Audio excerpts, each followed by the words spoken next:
Hey everyone, and welcome back. Today I'm going to be giving you an update on all the work that I've gotten done on the Scout.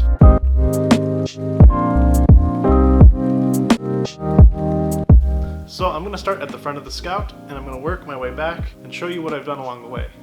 So I finally got around to ordering new tires. I went with these. These are Milestar Patagonias. They are 35 by 1250 by 15. These are going to be a huge upgrade over the old tires that was previously on the Scout, especially because they're, well, 30 years newer. Now I only have 2 of these right now. I ordered a set of 5, but some of them were delayed in shipping because it came from different warehouses, so I only got 2 for now. I've never used these before, but they seem to be really popular, so I decided to go with them, and they're cheap too, so it's all I need for the Scout anyway. But they've got a really unique, interesting looking tread pattern, and I think they're going to be a pretty good tire. They've also got pretty aggressive sidewall too, so you get good sidewall bite when you air down.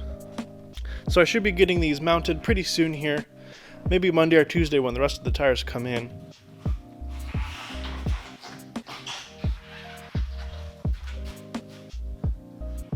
Oh, that's going to look so good.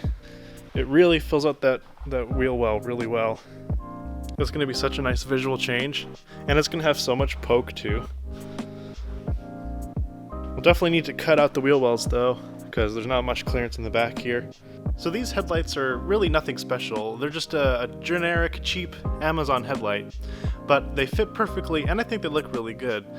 These also have some cool features, like they have a halo ring that is a switchback LED, so in normal daytime running lights, they're white, but then when you turn on the turn indicator, they go amber and they flash with the turn indicator. Probably the most important part is that they just look really cool on the front of the Scout. I think it's going to really update the look, modernize it. Now I have been having a lot of trouble wiring these in. The lights themselves work just fine, but the wiring in the Scout is kind of janky and really messed up, and there's some stuff that's just not working right. And so it's been a big pain trying to figure it all out and trace back wires. And I'll go ahead and show you what current operation is like. Some things are right, some things are wrong. I know that the driver's side does work the way it's intended, but the passenger side does not. And I'll show you that right now.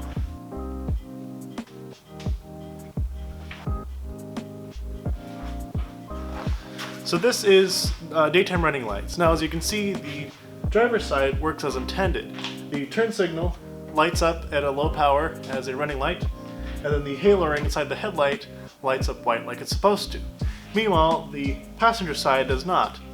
The amber ring is on, I don't know why, but it is, and the turn signal is not on as a running light.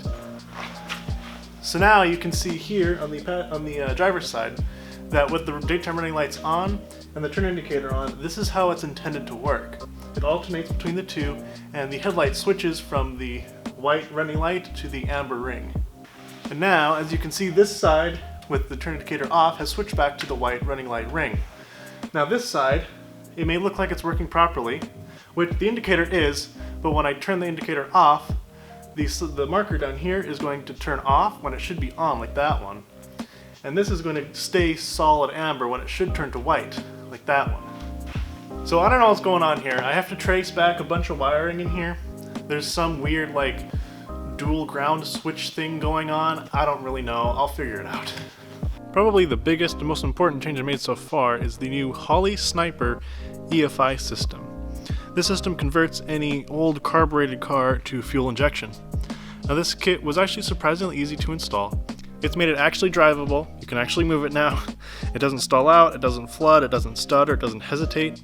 Something I think that's pretty great is that this is the Edelbrock air cleaner, and it's on a Holley carburetor. So this conversion is actually pretty easy and straightforward. You basically replace your existing carburetor and then you run the wiring. Now the wiring is actually really simple. There's only about four things to plug in to get this up and running. You've got power and ground, coolant temperature sensor. Down under there you have your O2 sensor, and then you need a remote wire or a trigger wire, something that is plugged into a 12-volt switch source on your ignition. And then you need a RPM sense wire, which goes to the negative side of your coil. And that's really all you need to get this started. Now it does require a high pressure fuel system. We have a fuel feed in and a fuel drain out, so this is a full return system. To get the 90-degree elbow to clear the water neck, my dad had to machine a 1/2-inch aluminum plate See right here? To space up the carburetor just far enough to clear this space back here. But now it works, and the truck drives amazing, the best it's ever driven in its life before. Now moving back down to the front of the truck, the steering had a lot of issues. It was barely steering, but I thought this would help. I added a beefier, brand new steering dampener to the steering, and it should greatly improve the overall steering feel. Now I know it probably won't eliminate all wandering. For that I will need new ball joints, because these are pretty cooked, as you can see. The brakes were completely gone. There was just nothing there. So I inspected the brakes, and the pads were all the way worn down. So I got and installed some new pads, and the brakes should be much better now.